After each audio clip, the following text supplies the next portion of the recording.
Welcome to Novara Live. I'm Michael Walker. No Aaron Bassani this evening, but I'll be joined later by Helena, aka NoJusticeMTG. And coming up tonight, Amnesty International has launched a new global campaign against the arrest of people protesting the proscription of Palestine action. They're asking people from all over the world to email British prosecutors.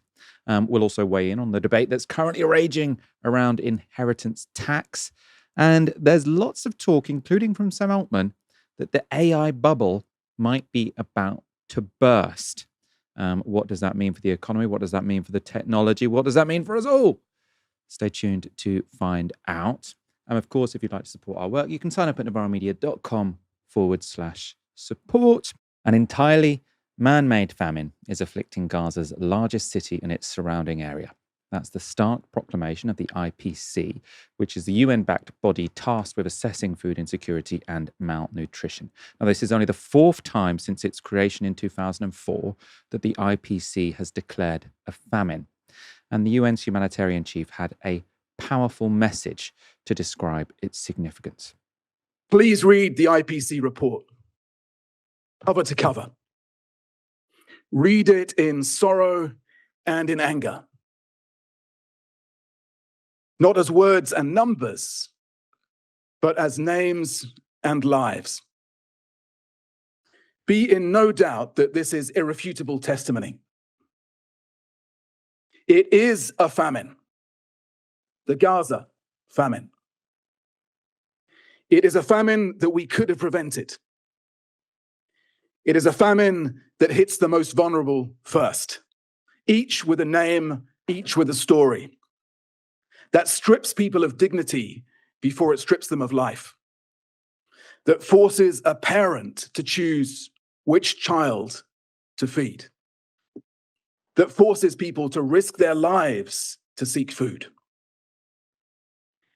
It is a famine that we repeatedly warned of, but that the international media has not been allowed in to cover, to bear witness. It is a famine in 2025, a 21st century famine, watched over by drones and the most advanced military technology in history. It is a famine openly promoted by some Israeli leaders as a weapon of war. It is a famine on all of our watch.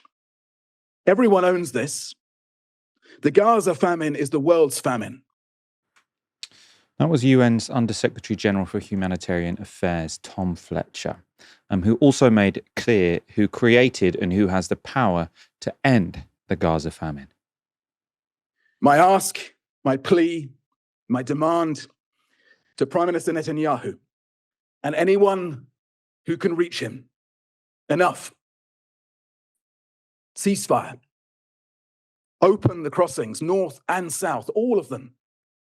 Let us get food and other supplies in, unimpeded, and at the massive scale required. End the retribution. It is too late for far too many, but not for everyone in Gaza. Enough. For humanity's sake, let us in.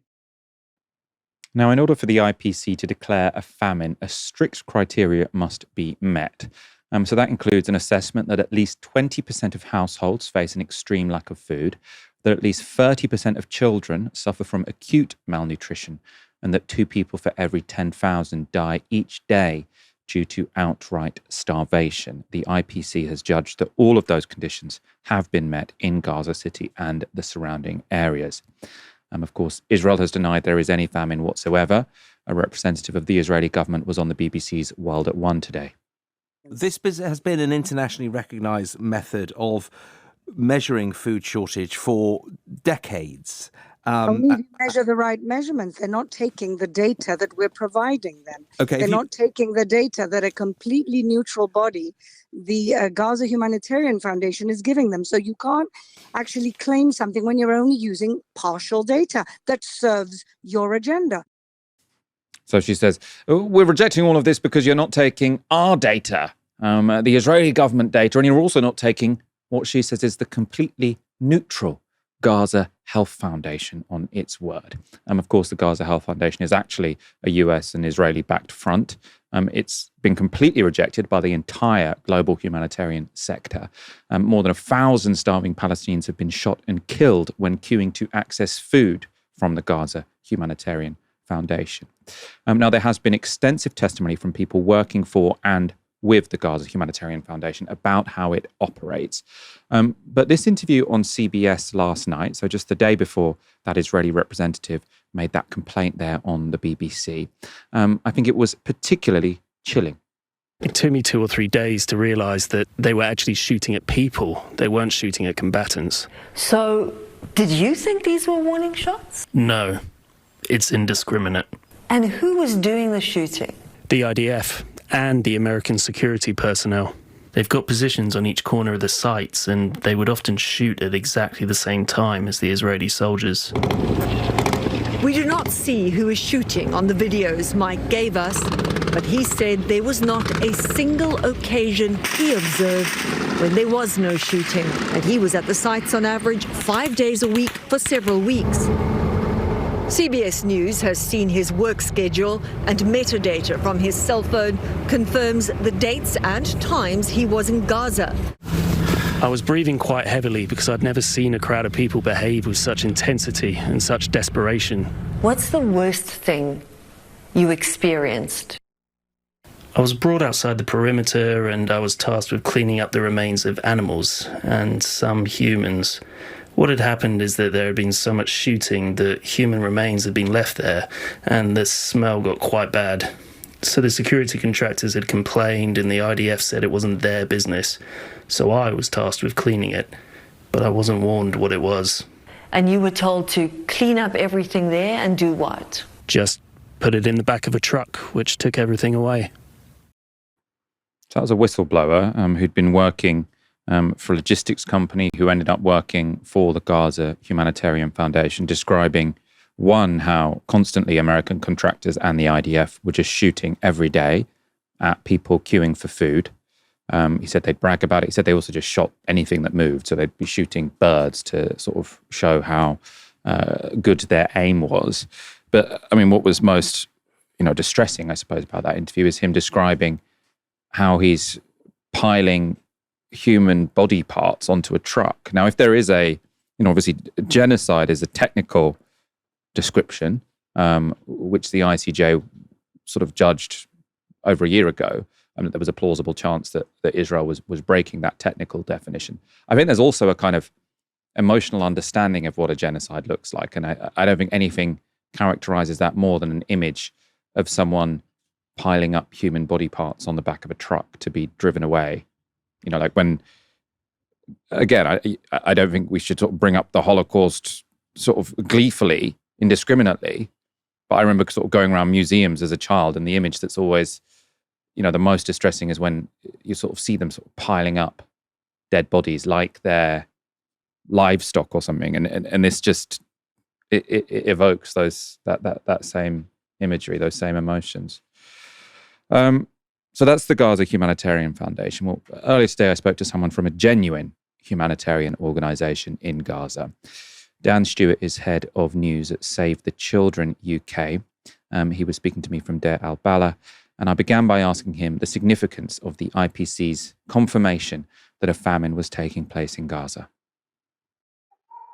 Well, I think what we've seen today is the official stamp of confirmation of what we've been warning about for months. This is the inevitable result of months of starvation for children and families in Gaza. I can hear some children in the background. Could you talk about the work you're doing? So Save the Children's health and nutrition teams are really on the front line of this hunger crisis in Deir al-Balah, and of course famine that we've seen confirmed today in Gaza City. Our nutrition clinics every day are packed with many, many mothers and young children with malnutrition. And one of our nutrition nurses was just telling me earlier today, He said that famine isn't a headline. It's the daily reality that they're living. Seeing children coming in with swollen bellies, fragile skin, too weak to stand sometimes. And something else we're seeing is that right now, well over half of the pregnant women and new mothers being screened at our clinics are malnourished. Now, not so long ago, we had a mother come in who hadn't eaten for 6 days. And the reason for that is because she was able to get one meal a day for her family, but she was sharing it out with her children, and she was putting them first and making sure that they ate before she did. Just yesterday, we had a mother who was too weak to hold her baby. And I said to our teams, these figures, these numbers of malnutrition are shockingly high. And they said, no one is shocked by this. This is the inevitable result of months without food and months without proper healthcare. And so you're in Deir al-Balah, which, as far as I understand, is outside of the zone, which the IPC has declared a famine is now taking place in. I suppose, what's your understanding of how much more extreme this could be in Gaza City and the areas surrounding Gaza City? And I suppose, do you have people working there as well, or is that a bit of a no-go zone now for NGO workers? We are working in northern Gaza through partners at the moment, and we are delivering clean, safe water, and we're also providing child protection and emotional support for children in northern Gaza through our partners, who are, of course, living through the intense bombardment and escalation of attacks there that we're seeing right now. Yesterday, I was talking to one of our teams who's currently living in Gaza City. And before returning home, she told me that when she's walking around where she lives with her 9-year-old son, through the wreckage and the rubble, he keeps telling her that he expects to wake up one day and tell his mum about the horrific nightmare that he's just had. But of course, this is the reality right now. And that's the dream.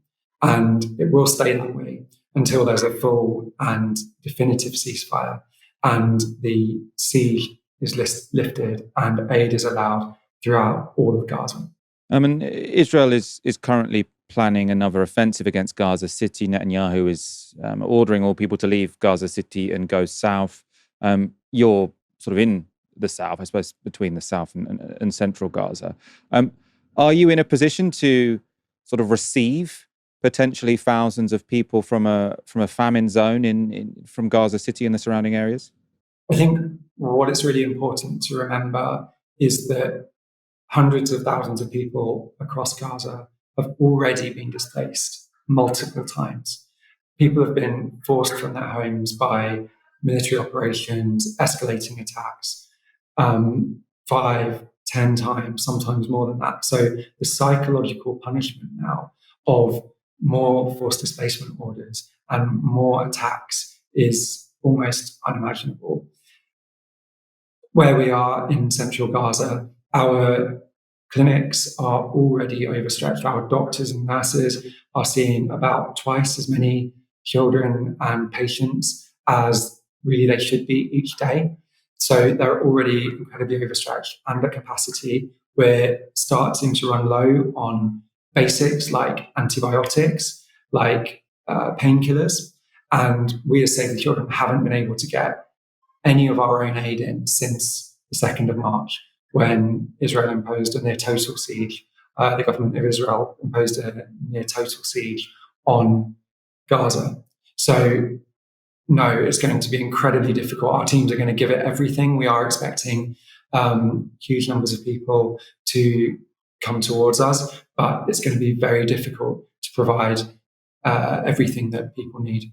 What kind of supplies are Israel blocking from getting to you at Save the Children? And I suppose, how are they justifying that? Are you in any kind of contact with them, or do they just say, we're not interested in what you have to say? Well, what I can say is that we have about 45 trucks worth of aid currently waiting that we want to bring into Gaza. And that is in warehouses in Jordan and Egypt.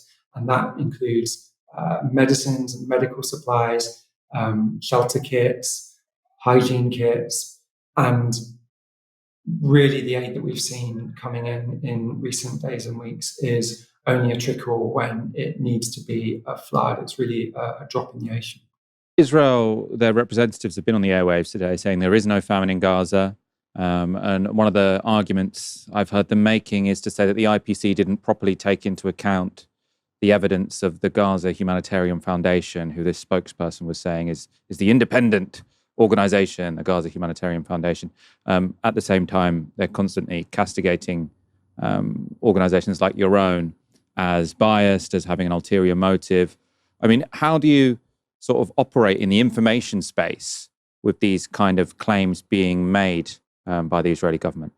I mean, we focus on delivering here in Gaza. Our health and nutrition teams are, as I said, on the front line of this crisis, this catastrophe, really, every single day.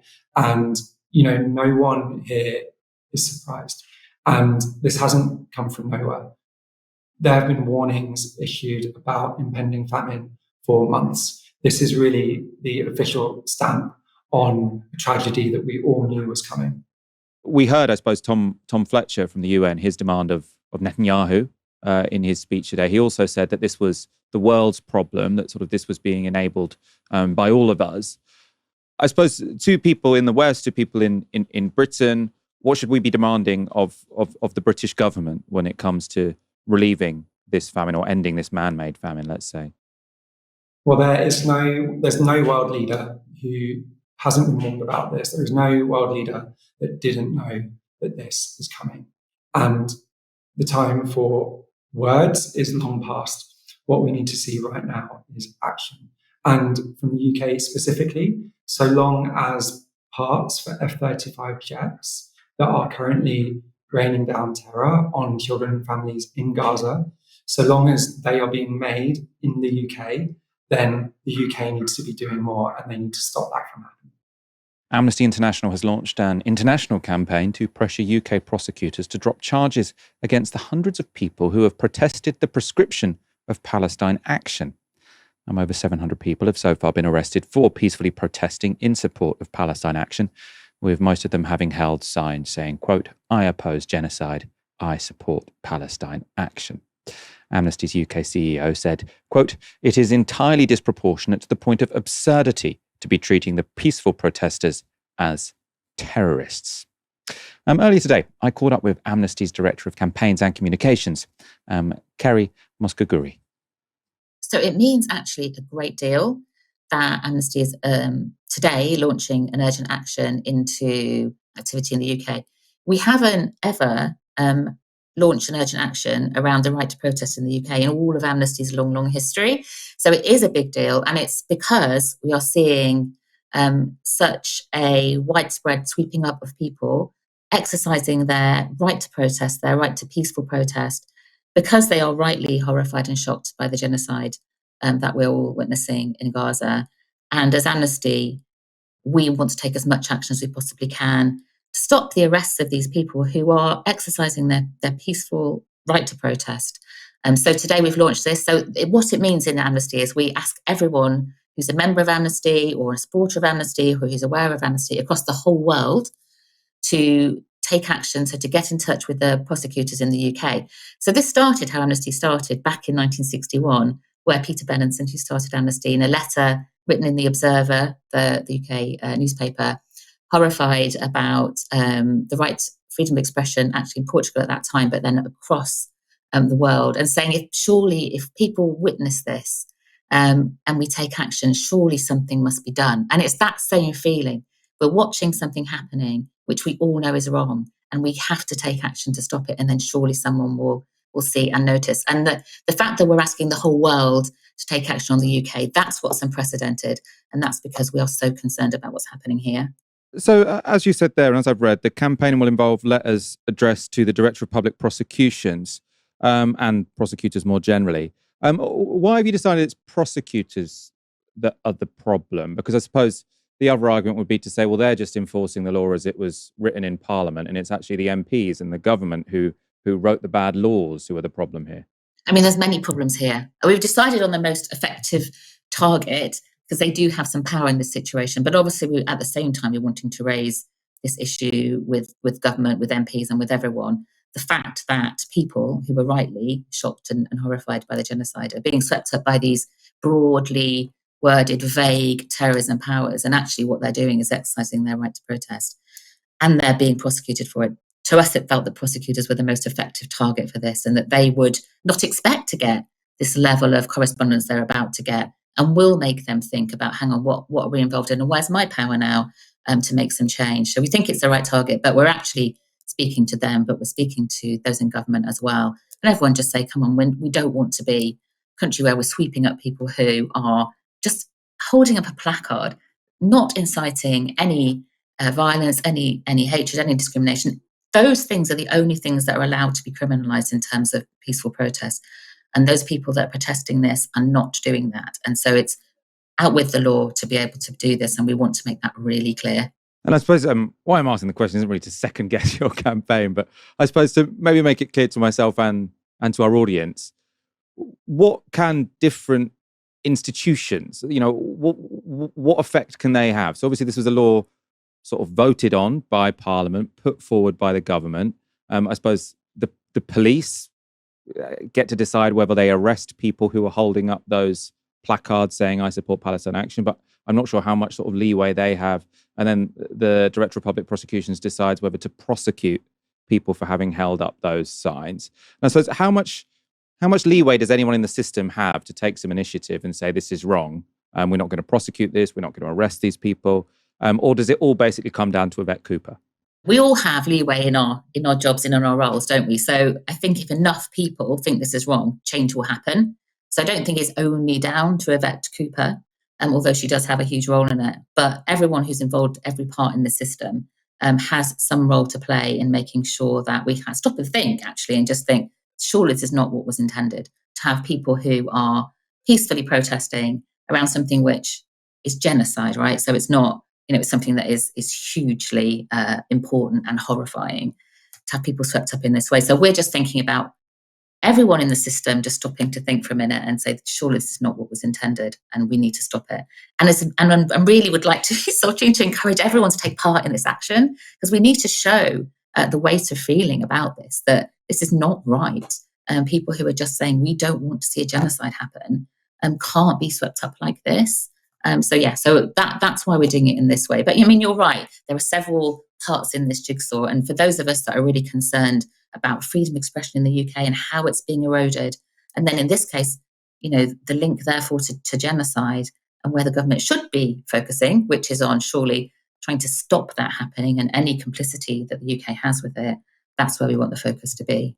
And is Amnesty opposed to the proscription of Palestine Action, or just to the sort of harsh treatment of people holding up banners saying, I support Palestine Action?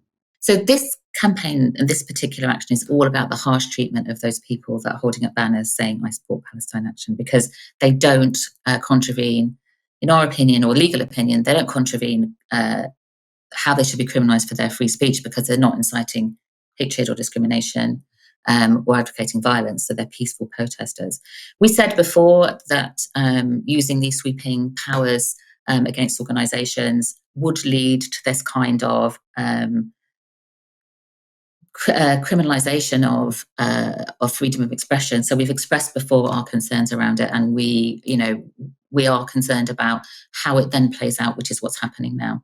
This clip from LBC has really got people on the right fuming. What we've got at the moment is an aristocracy of wealth in this country. It's also true of the United States as well. So what I would do, and I wouldn't be opposed to, by the way, I wouldn't be opposed to 100% inheritance tax. Or maybe let's say 99%. My rule might be that if you can put it in 2p bags, then you can hand it over. That's fine. 99, 95%. I'm being provocative, but you see what I mean. I would not be against a far higher rate of inheritance tax than we have at the moment, which is 40% above a certain threshold. I wouldn't be opposed to putting that to 50%, 60%, 70%. Why? Because I think the quid pro quo should be twofold. One, that helps fund public services, which actually helps level the playing field in achieving a true meritocracy. Two, it will help us reduce taxes on income. Because at the end of the day, I want to incentivize work. I want to incentivize productivity. I want to incentivize people to get up off their backsides and do more. You don't have a right to inherit. You should have a right to work while you're alive and keep more of your own money. That to me is more important, way more important than your right to just inherit some money from mummy and daddy that you did nothing to earn. So I think that was meant to be fairly provocative, and it did the job because it got 7 million views on Twitter, largely because it angered so many right-wingers. Let's go through some of them. So Kelly J. Keane is a prominent TERF, I think. She said, "Piss off. Most of us love our children and work to help them as much as possible. I'm sorry your family don't feel the same about you." Seems a bit unfair for people who might not have an inheritance to pass on. That doesn't mean they didn't love their kids. Ex-Reform Deputy Leader Ben Habib said this: "Inheritance tax is an assault on ownership and, in turn, Western capitalism. It is also an attack on families and aspiration. Ask any small business owner, farmer, or caring parent. IHT is deeply damaging." That's interesting. I kind of associate inheritance to some degree with feudalism. You know, like you sort of inherit the land of your family, and that's how sort of wealth is, or the rich, I suppose, are people who inherited money as opposed to doing something a bit innovative. But he thinks it's essential to Western capitalism. Tony Bello is a former boxer. "So I've gone to work to earn it for my kids to give them a better life. I've paid millions of tax already. And then you want to tax my kids on the money that's already been taxed like 5 times over? You're obviously not a parent or a decent, rational thinking person. You shouldn't be on air." Now, there is a problem for those in favor of a very high inheritance tax. Because while, you know, to the average Novara viewer, those tweets might seem extreme, opposition to inheritance tax is far from an extreme position. So this is a graphic which shows you how people feel about various taxes. It's from Ipsos Mori, and you can see they've ranked the different types of taxes from fair to least fair. And people said the most fair tax, or 49% of people think it's fair to tax incomes on incomes over 125,000 people. Only 20% think that's unfair. So that's very popular. Tobacco and alcohol duty, also very popular. Income tax, national insurance. People see all of these as quite fair. Now, at the very bottom, the least popular tax, the tax that the least number of people think is fair, is inheritance tax. Only 23% of the public think inheritance tax is fair, and 43% think it is unfair. So while Lewis Goodall's argument might not have sounded controversial to many of our viewers, he is going against the grain, which is surprising. It surprises lots of people because only 3.7% of the population actually pay inheritance tax when they pass away. And it's not sort of surprising why. That's because the threshold is very, very high. So any estate below £500,000 is untaxed if it includes a family home. And that goes up to £1 million if the estate is a family home owned by a couple. So that's really not going to apply to many people. And of course, the 40% tax only kicks in above that £1 million, right? So you're still going to be able to pass on a decent amount of money. So to me, it seems eminently fair. And I actually agree with you, Lewis Goodall, that it should be higher. The tax should be higher. And it seems like a tax Labour are considering tweaking to try and raise more money at the next budget. So earlier this month, government sources briefed The Guardian that Rachel Reeves might reform inheritance taxes. The article said this: "At present, gifts made 7 years before someone dies are not subject to inheritance tax, while those given 3 to 7 years before death are taxed on a sliding scale known as taper relief, with the rate reducing each year from 32% to 8%. A lifetime cap could be introduced to limit the amount of money or value of assets an individual can donate as part of their IHT planning. And the Treasury is also reviewing rules around the taper rate." People familiar with the matter said. A source with knowledge of the work told The Guardian, "With so much wealth stored in assets like houses that have shot up in value, we have to find ways to better tap into the inheritances of those who can afford to contribute more. It's hard to make sure these taxes don't end up with loopholes that undermine their purpose, but we are trying to work out what revenue might be raised and how to ensure it's a fair approach." So this isn't a policy announcement from the Labour Party. I think they're kite flying, basically. So they're before the budget, where Rachel Reeves needs to make some money. They're briefing various newspapers about what they might do to see which gets the biggest pushback. I don't think they want, another mistake of what they did with the winter fuel allowance, where they sort of sprung it on the public and were completely shocked by how much people hated it. So now they're sort of trailing everything in advance. And if enough people say they don't like it, they'll say, oh God, we'll look for something else then. To be clear, this particular briefing wasn't suggesting raising inheritance tax, but making it harder to avoid it by saying that you can't just give your house to your children. And if you survive another 7 years, that means it doesn't get taxed at all. I'm now joined by Helena, aka NoJusticeMTG. Are you on the side of Lewis Goodall or his critics? Oh, I am 100% on the side of Lewis on this one. I'm going to say something controversial here, which a lot of people aren't going to like. I think inheritance tax is the most moral tax. It is the most moral tax, right? Because every other stage of some level of taxation, you can at least have some kind of understanding that at least something was done to deserve the money that is being made in that particular transaction, right? Obviously, if you work, you're productive, that makes sense, you get rewarded for this. Even something like capital gains or a share dividend, right? You can at the very least, someone with a different political perspective to me, it's still making money out of money, but at the very least, you've made and taken a risk in owning an asset that is going to appreciate in value, or that you have taken a risk in investing in a company, and then you've been paid dividends based upon that smart investment, right? I don't think this is a good use of money. I think capital gains tax should be higher, but at least you can justify that in terms of deserving remuneration for doing something of value. Inheritance is totally valueless, right? First of all, the person who is actually passing it down is dead. And people keep saying, oh, you're taxing the dead as if that's somehow a bad thing. I'm like, no, by all means tax dead people. They're not going to care, are they? And when it comes to people who are actually inheriting the wealth, inheriting the assets, inheriting the money, they have done quite literally nothing other than winning the uterus lottery. They've been born into a situation completely outside of their own control.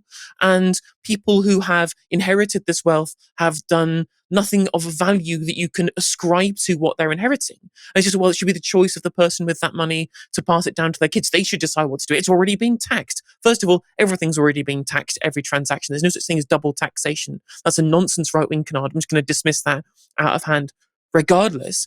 And when it comes to what you want to do with your money, I'm like, well, I understand that, but money as a concept is used as a token to represent distribution. Why is there so social utility in your decision to give that all to your kids? Do they deserve it more than, I don't know, the state that helped fund all of the social infrastructure that allowed you to amass that wealth in the first place? Because that's necessary, right? People like to say, oh, I'm a self-made millionaire, I'm a self-made person in terms of the wealth. I'm like, well, are you really self-made when every single point of engagement with the economy relies on state infrastructure and public infrastructure that exists to facilitate you making that money in the first place? What I will say, though, is that regardless of these moral arguments, we don't actually live in a world where people understand it being totally meritocratic. There is no desert theory, right? This idea that you get the money in society that you deserve. Because that doesn't apply at any single point of the production function. It doesn't matter whether you own the resources, whether you're doing the labor, whether you own the capital, or you're the innovator that created the extra technological advancements that increased overall total factor productivity. Doesn't matter which stage that you're in, no one really actually gets the returns on those things based upon how they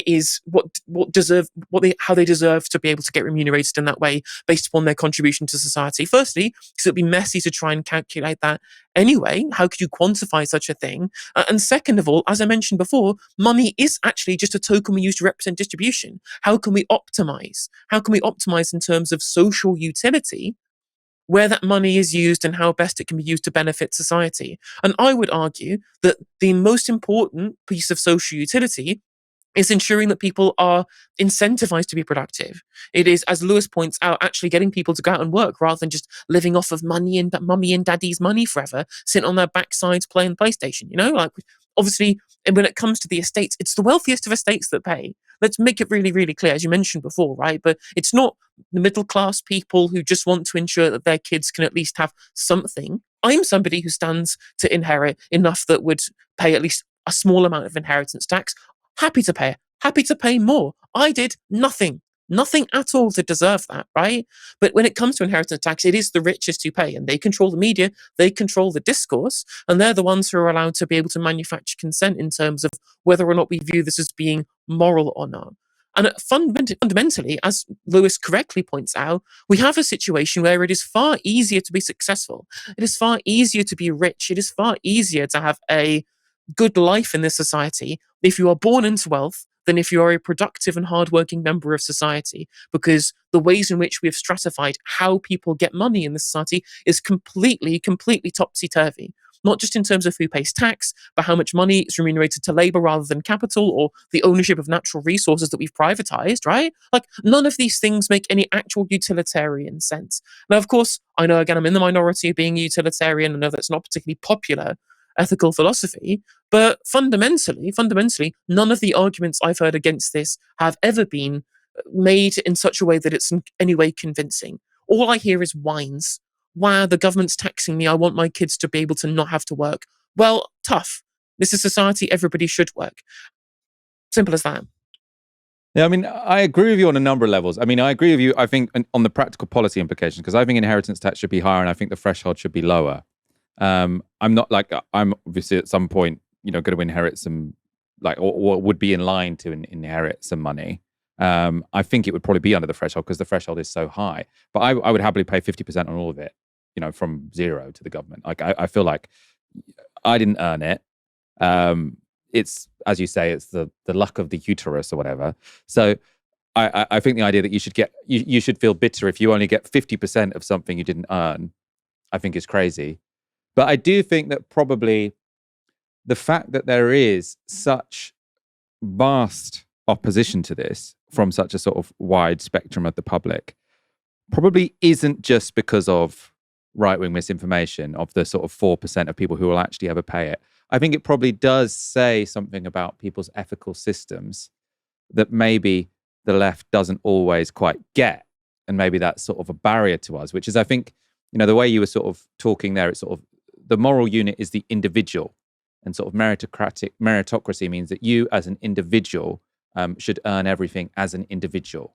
And I suppose potentially it's the case that the moral framework of many people is that the moral unit is the family. And to sort of, for the state to get in the way of that moral unit and not just sort of say, oh, let's have a balance between the family and the state, but to say sort of the ability of a parent to leave something to their child after they pass is sort of immoral, is irrelevant. I suppose that sounds unnatural to people. And I suppose I wonder how you think about that and whether sort of the extent of the opposition to this and why it confuses some on the left, including myself. As I say, I think it's probably the fairest tax, not the most unfair tax. But I think maybe we do have to ask ourselves some deeper questions about why does everyone else feel so differently about this beyond they've just been tricked?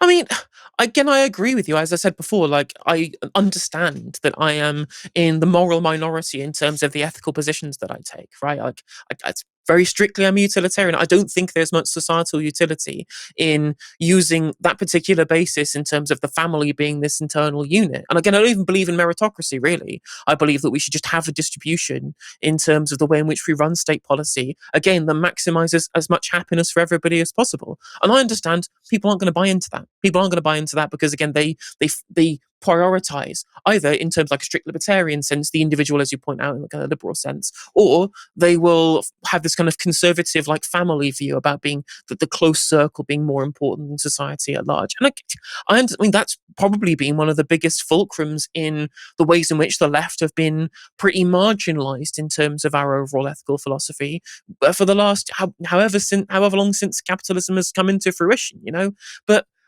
fundamentally, I don't necessarily think that when it comes to inheritance tax, everything should 100% hand over to the state, as Lewis could, as you point out, was being provocative over. But the arguments in terms of what's happening to society if we allow entrenched wealth to create this, what you said, I think you're right. It is very feudal. The kind of situation that we have now in this country where some families control huge amounts of society and the bottom level of it have literally nothing.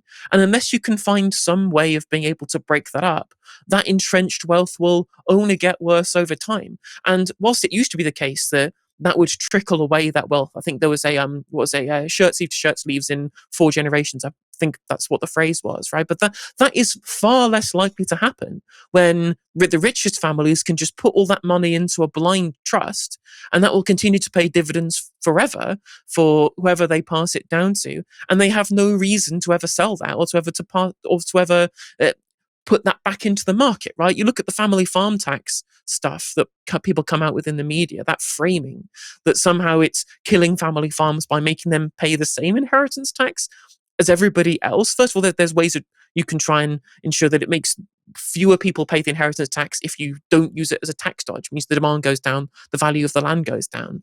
But fundamentally, no one's given to me an argument that makes sense as to why, well, that farmland has to stay in the family forever. And in fact, like, it's very anti-capitalist. It's very, pre-capitalist. It's not a socialist position. It's a very kind of anti-capitalist Reformation position to say that, well, why should it not be the market that decides, right? The market shouldn't be deciding who gets this land.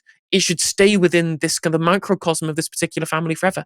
I guess you're right. We're going to have to try and find a way of explaining this to people. But my value system is kind of so different, I guess, to a lot of other people's, that no one's made any argument to me that undermines my position on this. But I guess, as I said, I'm in the minority.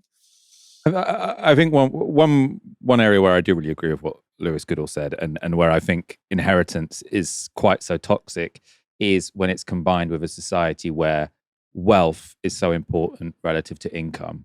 So obviously, if the average income was, 100K a year, and the average house was worth 100K a year, then when a parent passes down a house, that's a help. You might be able to buy some nice things and great. But at the moment, because a house costs sort of 20 years of income, that does mean that you have this terrible divide between people whose parents own property and people whose parents don't, whereby if you've worked really hard all your life and you're on a decent salary, but your parents lived in a council house or rented, but your best mate has worked, just as hard as you, and then their parents own property and then they pass away, suddenly your mate is twice as rich as you, right? Through, as everyone in this conversation has been saying, the luck of the draw. So I think I think it would be a losing argument for the left to say sort of there's something unnatural about inheritance, but I do think that probably the winning argument, well, it's not winning because there's so many bloody homeowners, and if you sort of create a policy which makes house prices fall, which is ultimately what you have to do to end the stranglehold of wealth over the economy, it's really, really difficult actually politically. I shouldn't say it's easy. But I do think the inheritance debate would be the inheritance issue would be much less toxic if wages were more important compared to wealth. And we live in a society for the past few decades where wealth, and especially wealth tied up in houses, is just ever more important compared to the people or the money you get from the work you do every day. Capital expenditure on artificial intelligence infrastructure currently makes up 1.2% of US GDP, and that's a proportion of expenditure on one single technology, which is pretty much unheard of since the railroad boom in the late 19th century. It's not normal, and to a large extent, it's being driven by just the four biggest tech firms, or the four biggest tech firms who are investing in this. So Amazon, Microsoft, Google, and Meta invested $100 billion in capital in the past 3 months. So just 3 months, that's triple the amount they spent in 3 months, 2 years earlier. So this is just a huge boom. It's this spending which, in fact, is keeping the US economy growing despite Trump's tariffs. So everyone has sort of been saying, how is it the case that Trump has this terrible economic policy, but the United States just keeps on growing? Well, one theory, which is borne out in the growth statistics, is that it's just because so much money is going into data centers, and that has a bit of a multiplier effect because people have to be employed to build those. That all means it's an interesting time for the world's most prominent AI CEO to say this. So late last week, Sam Altman had a dinner with various journalists. It was on the record, and The Verge published this quote. So Sam Altman said, "When bubbles happen, smart people get overexcited about a kernel of truth. If you look at most of the bubbles in history, like the tech bubble, there was a real thing. Tech was really important. The internet was a really big deal. People got overexcited. Are we in a phase where investors as a whole are overexcited about AI? My opinion is yes. Is AI the most important thing to happen in a very long time?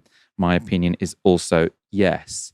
So that was Sam Altman saying, we are in a bubble and investors are overexcited. He said elsewhere that he thinks some people will probably lose a lot of money.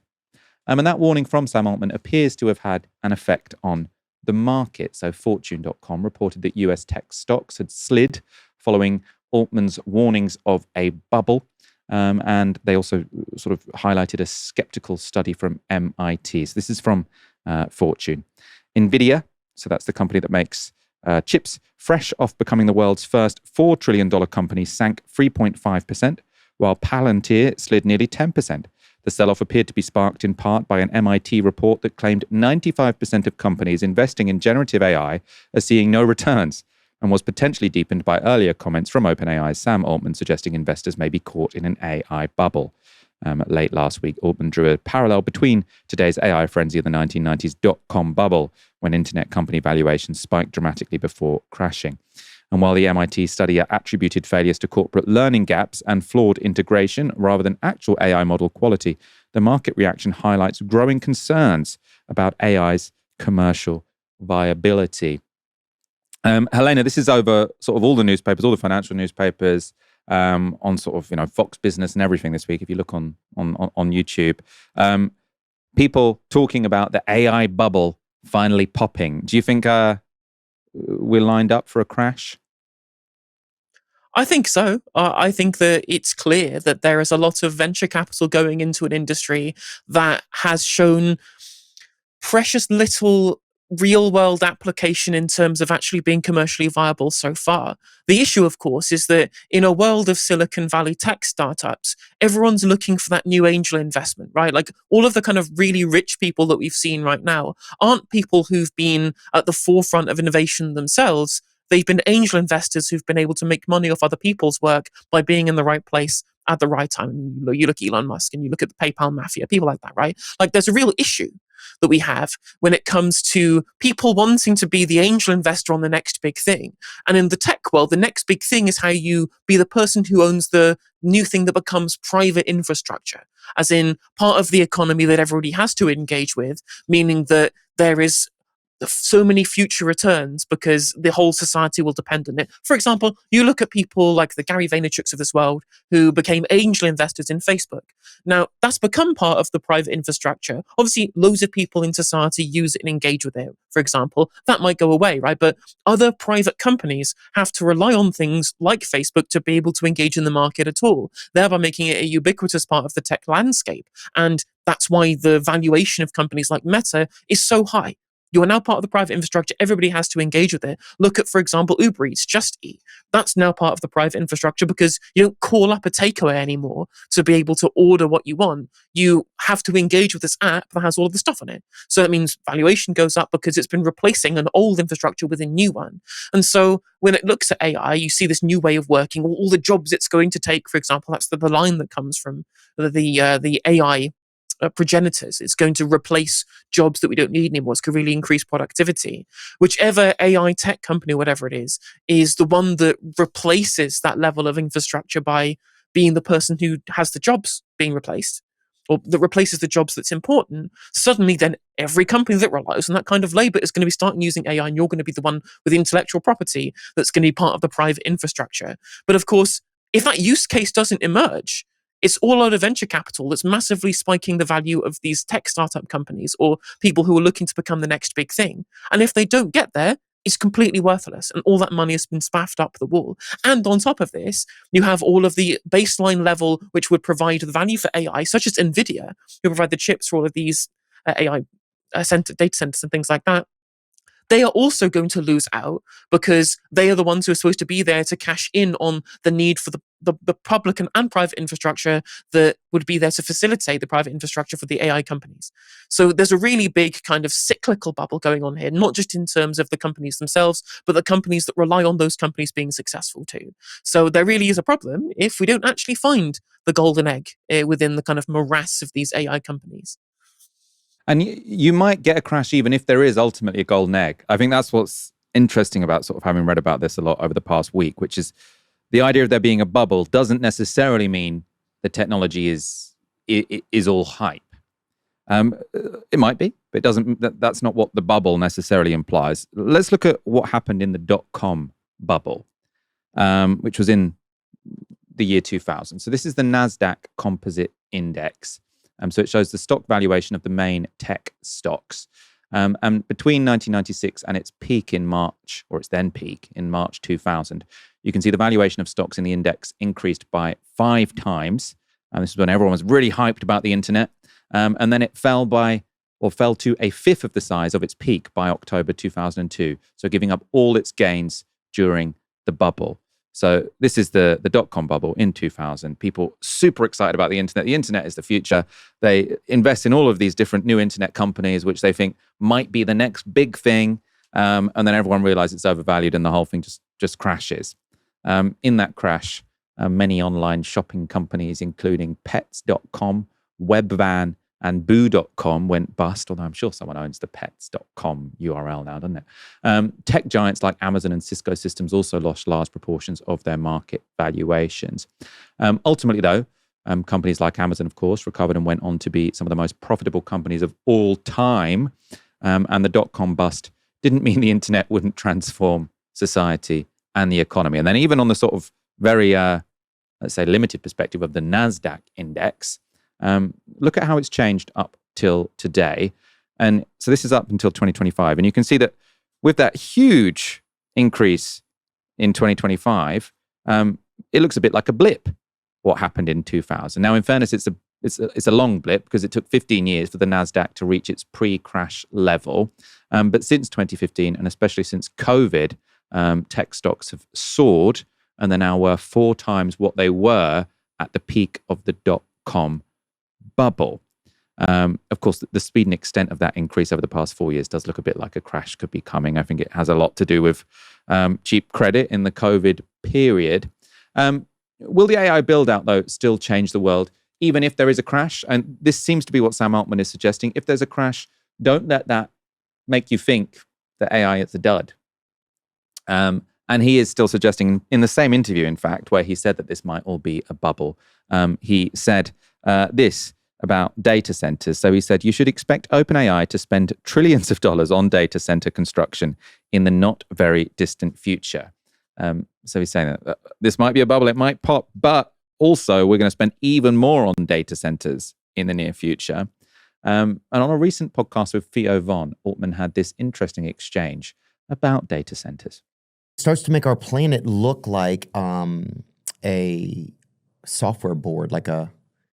It does. You know, when you see it from the air, I was really struck by that. I was like, this looks like the motherboard of a computer. Yeah, it looks like the motherboard of a computer. You start to see like how the planets in like a lot of these like sci-fi movies, a lot of them have that R2-D2 look on the outside of them because they've been... covered in data centers. Yeah, which is kind of wild. Do you know where we're going and you're not telling us? Do you know what's happening? I don't. You promise, dude. I don't know. I mean, I have all my guesses. Like, I do guess that a lot of the world gets covered in data centers over time. Do you really? But I don't know, because maybe we put them in space. Like, maybe we build a big Dyson sphere on the solar system and say, hey, it actually makes no sense to put these on Earth. Yeah. Helena, does that make... I suppose you could do the because obviously you want your data center, you know, if you're using AI, you want there to be not that much latency between your phone and the data center. So I don't know how sort of it being this big donut around the Earth, also kind of a big donut around the Earth, that might also block the sun. I don't know. I don't really like the sound of that. What did you make of that idea of data centers potentially covering most of the Earth, or if not, being in a kind of... Was he describing a kind of donut around the Earth, or was I misunderstanding something there? Yeah, it's the Dyson sphere. I actually did a project at my A-level physics class on a Dyson sphere, which was very interesting. But I mean, it just seemed to be this, again, hype marketing tool going, oh, look at the potential of what AI could bring if it becomes this ubiquitous technology. We're going to need to be able to build it on the moon. I'm like, I mean, the Adam Smith Institute said we should privatize the moon basically as a joke so they could get column inches. So let's just temper our expectations here. But I mean, even if there isn't a bubble, as you rightly point out, it could be that there is still plenty of utility that would grow over time rather than be part of this kind of rush to be the next big thing that might require a lot more investment. But do I think it's going to be going as far as necessitating a Dyson sphere or necessitating colonizing the moon to be able to place data centers on there? I think that's very far-fetched. What I do want to make a point about, is I talk about private infrastructure a lot in the first half of what we're talking about there. There's also like social infrastructure, ensuring that you have government subsidy for these things, right? Which is why a lot of these AI tech companies still need to ensure that despite there being a potential bubble, they have people in the right places who want there to be investment in AI as being the technology of the future in terms of government. Like we've seen in terms of how the Tony Blair Institute have really kind of sold on this idea of AI as the next big thing to ensure that they're going to revolutionize how the state is run. And this really is the goose that laid the golden egg, because you can guarantee you have some level of part of the infrastructure of tomorrow if you have government ministers on side. And socialists and capitalists both hate this. Socialists hate it because they believe that it's undermining the role of the state in maximizing social utility rather than doing what the donors want them to do. And capitalists think that it's undermining the primacy of the market by having the state choose winners. Everybody hates this stuff. Everybody hates this. And this is why we've seen like this investment coming for AI. It's why we saw the Science and Technology Minister, Peter Kyle, say to the Alan Turing Institute, actually, you need to change towards focusing on projects around things such as defense and stop what you're doing right now. It just so happens that the things that they were looking into was, is AI going to be safe?